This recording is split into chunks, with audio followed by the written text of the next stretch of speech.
अस्सलामुअलैकुम फ्रेंड्स, मेरा नाम है अब्दुल्ला और आप देख रहे हैं सिक्योर फ्यूचर एकेडमी के चैनल।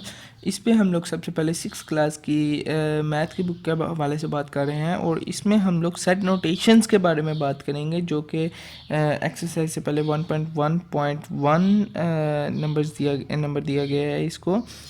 और इसमें सबसे पहले तो हम लोग बात कर लेते हैं कि जो सेट होता है उसको हम लोगों ने किसी ना किसी अल्फ़ाबेट से रिप्रेजेंट करवाना होता है।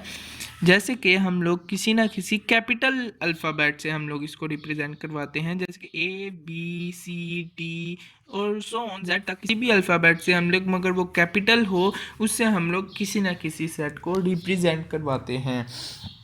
और इस चीज़ का भी ख्याल रखना है कि एक जो सेट है उसके साइड्स, उसके जो एलिमेंट्स होंगे उनके दोनों तरफ ब्रेसेस लगी होंगी, कर्ली ब्रैकेट्स लगी होंगी। और वो किस तरह से हैं वो मैंने पिछली वीडियो में आप लोगों को दिखा दिए थे। कर्ली ब्रैकेट्स या ब्रेसेस भी इसको कहते हैं, ये इस तरह से होती हैं। अब हम लोग एक छोटी सी एग्जांपल ले लेते हैं जो कि आपकी बुक से ही है, आपकी बुक से ही इंशाल्लाह मैं चलूँगा। और वो क्या है, सेट ऑफ पेट्स। तो अब इसके अंदर हम लोग देख लेते हैं, हम लोग इसके सेट क्या बनाएंगे। हम लोग किसी भी लेटर से इसको रिप्रेजेंट करते हैं। जैसे कि मैं चाहता हूँ मैं ए से इसको रिप्रेजेंट कर दूँ, तो ए के बाद इज इक्वल टू और फिर ब्रेसिस। ब्रेसिस मैंने लगा ली। अब इसके अंदर अब एलिमेंट्स उसके मैं क्या लिखूंगा, मैं लिख देता हूँ काउ, गोट, हॉर्स, ये मैं लिख लिया। अब हम लोगों ने एक और चीज़ इसके अंदर देखनी है कि ये ब्रेसेस हो गई या कर्ली ब्रैकेट्स, ये जो 1 2 3 ये इसके एलिमेंट्स हो गए, और ये वो नेम या अल्फ़ाबेट जिससे हम लोग इस पूरे सेट को रिप्रेजेंट कर रहे हैं। और अब इस चीज़ का याद रखना है कि आपकी जो सी एक्सरसाइज है उसके अंदर हम लोगों ने 2 सिंबल यूज़ करने हैं। एक है ऐसे सी बना के आप लोगों ने दरमियान में लाइन लगा देनी है, तो ये क्या होगा, बिलोंग्स टू, या फिर इसको हम लोग कह सकते हैं इज एन एलिमेंट ऑफ। या फिर एक और सिंबल है, दूसरा सिंबल है सी, उसी तरह बनाना है, दरमियान में लाइन लगानी है और एक ऐसे ऊपर लाइन लगा देनी है। इसको हम लोग कहते हैं नॉट बिलोंग्स टू, या फिर is not an element of. हम लोगों ने ये और ये सिंबल्स यूज किस तरीके से करने हैं। अब अगर मैं लिखूं कि कौ, तो हम लोगों ने देखना है कि कौ अब इस सेट के अंदर एलिमेंट है कि नहीं है। कौ इस सेट के अंदर लिखा हुआ है, तो कौ इस सेट के अंदर अगर लिखा हुआ है तो हम लोग कौ बिलोंग्स टू, कि कौ बिलोंग करता है किस सेट में, ए सेट से बिलोंग करता है। तो हम लोग लिख सकते हैं कौ बिलोंग्स टू ए, या कौ इज एन एलिमेंट ऑफ ए। तो अगर मैं लिख दूं ट्री, तो ट्री के मतलब हम लोग देखेंगे ट्री अब इस सेट के अंदर लिखा हुआ है, नहीं लिखा हुआ, तो हम लोग क्या लिखेंगे, tree is not an element of A, या फिर tree does not belongs to A. अब एक और एग्जांपल से हम लोग देख लेते हैं, गोट। अब देखें गोट, गोट बिलोंग्स टू या डज नॉट बिलोंग्स टू ए। हम लोग देखेंगे गोट सेट के अंदर है या नहीं है। गोट है सेट के अंदर, तो हम लोग क्या लिखेंगे, गोट बिलोंग्स टू ए। एक और एग्जांपल हम लोग देख लेते हैं, वो क्या है, हम लोग देखते हैं प्लांट। तो प्लांट हम लोग देखेंगे इस सेट के अंदर लिखा हुआ है या नहीं लिखा हुआ, वो इसका एलिमेंट है या नहीं है। अगर प्लांट इसमें नहीं लिखा हुआ तो हम लोग क्या लिखेंगे, plant does not belongs to A, plant does not belongs to A. तो इसी तरीके से हम लोगों की एक्सरसाइज में भी कुछ सवाल इसी तरह से आएंगे। कुछ इंपॉर्टेंट सेट्स के हवाले से आप लोगों की बुक में लिखा हुआ है, जैसे कि सेट ऑफ नेचुरल नंबर्स। सबसे पहला सेट है और इसको हम लोग रिप्रेजेंट करेंगे एन के साथ, कैपिटल एन के साथ, स्मॉल एन नहीं हम लोगों ने यूज करना है, इस चीज का ध्यान रखना है। N is equal to braces फिर लगाएंगे, ब्रेसेस दोनों तरफ होंगी और दरमियान में उसके एलिमेंट्स आएंगे। एलिमेंट्स नेचुरल नंबर्स कौन से होते हैं? नेचुरल नंबर्स 1 से शुरू होते हैं और सो ऑन उसी तरह से चलते जाते हैं, 1 2 3 4 5 6 7 8 9 10 इसी तरह से चलते जाते हैं एंड सो ऑन। दूसरा सेट आप लोगों की बुक में जो लिखा हुआ है वो है सेट ऑफ होल नंबर्स। तो होल नंबर्स को हम लोगों ने रिप्रेजेंट करना है W के साथ और W is equal to braces भी लगाएंगे दोनों तरफ और दरमियान में उसके एलिमेंट्स होंगे। होल नंबर्स वो नंबर्स होते हैं जो 0 से शुरू होते हैं और एंड सो ऑन चलते जाते हैं, वो 0 1 2 3 4 5 6 7 8 एंड सो ऑन चलते जाते हैं। ये इस चीज़ का ख्याल रखना है कि नेचुरल नंबर्स 1 से शुरू होते हैं और होल नंबर 0 से शुरू होते हैं। फिर एक और सेट आ जाता है सेट ऑफ इवन नंबर्स।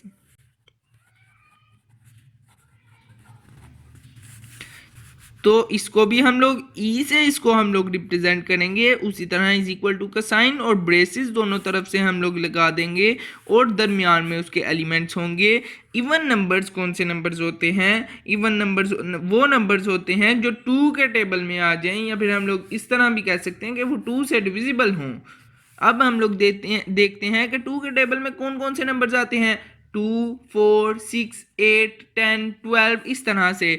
तो 2 4 6 8 10 12 एंड सो ऑन इसी तरह से ये चलते जाते हैं जो 2 के टेबल में आते हैं, यानी कि 2 2 का वक्फा डालते हुए ये चलते जाते हैं।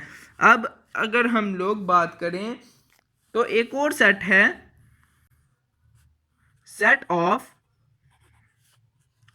Odd numbers. तो इसके अंदर हम लोग देखेंगे, इसको हम लोग ओ से रिप्रेजेंट करेंगे और क्या लिखेंगे? O is equal to set का ब्रेसेस लगाएंगे कर्ली ब्रैकेट्स और इसके अंदर एलिमेंट्स होंगे। ऑड नंबर्स कौन से नंबर्स होते हैं? ऑड नंबर्स वो नंबर्स होते हैं जो आप इस तरह से कह सकते हैं कि जो 2 से डिविजिबल ना हो, यानी सिंपल वर्ड्स में कि जो 2 के टेबल में नहीं आते। तो 2 के टेबल में कौन कौन सा नहीं आता? जो इवन नंबर्स में नहीं है। इवन नंबर्स में जो जो नंबर नहीं है वो ऑड नंबर में होगा। 2 के टेबल में कौन कौन सा नंबर नहीं आता? 1 नहीं आता, 3 नहीं आता, 5 नहीं आता, 7 9 11। तो इसी तरह से ये भी चलते जाते हैं। अब आपकी बुक में आपको ये अंडरस्टैंड करवाने के लिए एक एग्जांपल लिखता हूँ, बुक से ली गई है, जो कि है a इज इक्वल टू 1 2 3 4 लिखा है। अब हम लोग ये जो belongs to not belongs to के बारे में हम लोगों ने पढ़ा है, उसके मतलब हम लोग देखेंगे कि ये इसके अंदर मैं लिखता हूँ 1 बिलोंग करता है कि नहीं करता है? ए से 1 बिलोंग करता है, ए से 2 बिलोंग करता है, ए से 3 बिलोंग करता है, ए से 4 बिलोंग करता है, ए से। तो इसी तरह से हम लोगों ने देखा कि 4 नंबर्स बिलोंग कर रहे हैं ऐसे। अगर मैं 5 भी आगे लिख दूँ तो 5 डज नॉट बिलोंग्स टू आएगा। क्यों? 5 इस सेट के अंदर नहीं है। तो हम लोग क्या लिखेंगे? अगर 5 की बात आ जाए तो 5 डज नॉट बिलोंग्स टू ए, क्योंकि 5 इसके अंदर नहीं है। जो जो इसके अंदर प्रेजेंट होंगे एलिमेंट्स, उसके बारे में हम लोगों ने लिखना है कि वो बिलोंग करते हैं यहाँ इससे। अब आपकी बुक में कुछ नंबर्स लिखे, कुछ सेट्स लिखे हैं कि इनके बारे में बताएं कि ये सेट है या नहीं है। तो उसके मुताबिक हम लोग लिखते हैं ये सेट और नॉट, ये आपने बताना है। तो सबसे पहला है a इज इक्वल टू 1 2 3 4। तो इसके अंदर हम लोग देख लें कि 1 2 3 4 लिखा है, a इज इक्वल टू 1 2 3 4। तो इसके अंदर ब्रेसेस लगी हैं दोनों तरफ, ठीक है, एक कंडीशन सेटिस्फाई हो गई। अब इसके अंदर हम लोगों ने देखना है कोई चीज़ रिपीट तो नहीं हो रही। कोई चीज़ नहीं रिपीट हो रही है एलिमेंट्स में। 1 एक बार ही है, 2 भी एक बार ही है, 3 भी एक बार ही है, 4 भी एक बार ही है, तो ये क्या होगा, ये सेट होगा। अभी हम लोग एक और एग्जांपल देखते हैं। b इज इक्वल टू 1 2 2 और 3। तो इसके अंदर हम लोगों ने कंडीशंस को देखना है कि ब्रेसेस लगी हुई हैं, कर्ली ब्रैकेट्स लगी हुई हैं, तो ये एक कंडीशन सेटिस्फाई हो गई। मगर यहाँ पे ये डिस्टिंक्ट नहीं है। क्यों? क्योंकि ये 1 एक बार है, 3 एक बार है, मगर 2 2 बार रिपीट हुआ है 2, तो ये डिस्टिंक्ट सेट नहीं है, डिस्टिंक्ट ऑब्जेक्ट नहीं है। तो इस वजह से हम लोग इसको कहेंगे नॉट अ सेट। अभी एक और एग्जाम्पल हम लोग देख लेते हैं। आपकी बुक में ही लिखी है C is equal to K I N और G। इसमें 4 एलिमेंट्स हैं, कॉमास मैंने लगाए हुए हैं, इस चीज़ का ख्याल रखना है। 1 2 3 4। तो ये हम लोग ने देखना है कंडीशन सेटिस्फाई हो रही हैं कि नहीं हो रही। ब्रेसेस लगी हुई हैं, ब्रैकेट्स कर्ली ब्रैकेट्स लगी हुई हैं, एक कंडीशन सेटिस्फाई होगी। अब देखना है डिस्टिंक्ट है कि नहीं है, कोई चीज़ रिपीट नहीं हो रही। यहाँ पे K एक बार है, I एक बार है, N भी एक बार है, G भी एक बार है, तो ये क्या हुआ, डिस्टिंक्ट ऑब्जेक्ट्स हैं सारे, तो ये क्या हुआ, ये सेट हुआ। नेक्स्ट सेट है D। तो D is equal to B A L और L। तो इसके अंदर ब्रेसेस लगी हुई हैं और मगर ये डिस्टिंक्ट ऑब्जेक्ट नहीं है। B एक बार है, A एक बार है, मगर L 2 बार आ गया, तो ये डिस्टिंक्ट ऑब्जेक्ट ना हुई। इस वजह से हम लोग इसको कहेंगे नॉट अ सेट। एक और एग्जांपल हम लोग देख लेते हैं। आगे डिस्क्रिप्टिव फॉर्म के अंदर उसने लिखा हुआ है E is equal to the set of brave boys.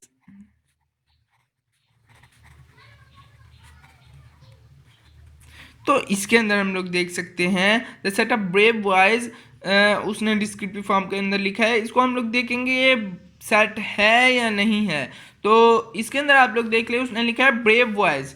अब ब्रेव बॉयज, हर कोई ब्रेव तो होता नहीं है, तो बॉयज़ की बात अगर सिंगल होती तो फिर हम लोग कह सकते थे सेट है।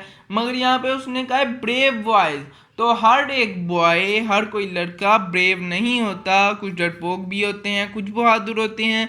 तो इस वजह से हम लोग कहेंगे ये वेल डिफाइंड नहीं है, उसने डिफाइन करके नहीं फुली तरीके से बताया, तो हम लोग इसको कहेंगे नॉट अ सेट। इसी चीज़ को अंडरस्टैंड करने के लिए एक और एग्जाम्पल हम लोग देख लेते हैं।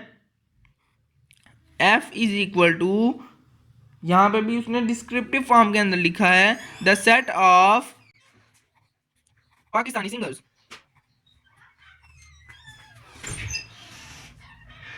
तो यहाँ पे हम लोग देख सकते हैं उसने फुली डिफाइंड करके बोला है सेट ऑफ पाकिस्तानी सिंगर्स। उसने कोई भी शक की चीज़ नहीं यहाँ पे रखी और फुली डिफाइंड है, वेल डिफाइंड ये सेट हम लोगों को उसने दिया है। तो इससे हम लोगों को पता लग गया कि फुली डिफाइंड है, तो ये क्या हुआ, ये सेट हुआ। क्यों? क्योंकि उसने फुली डिफाइंड करके हम लोगों को बता दिया ये पाकिस्तानी सिंगर्स के बारे में बात हो रही है। तो हम लोग पाकिस्तानी सिंगर्स को सेट के अंदर अगर लिख लें तो वो क्या होगा, ये सेट में ही आएगा। होप सो कि फ्रेंड्स आप लोगों को ये वीडियो पसंद आई हो। इसको आप लोग शेयर कीजिए अपने क्लास वाले उसके अंदर, और चैनल को भी सब्सक्राइब कीजिए, बेल के आइकॉन को प्रेस करना ना भूलिए ताकि लेटेस्ट अपडेट्स आप लोगों को मिलती रहें। और अगर कोई क्वेश्चन हो आप लोगों को इससे रिलेटेड तो आप लोग कमेंट सेक्शन में मेरे से पूछ सकते हैं। शुक्रिया।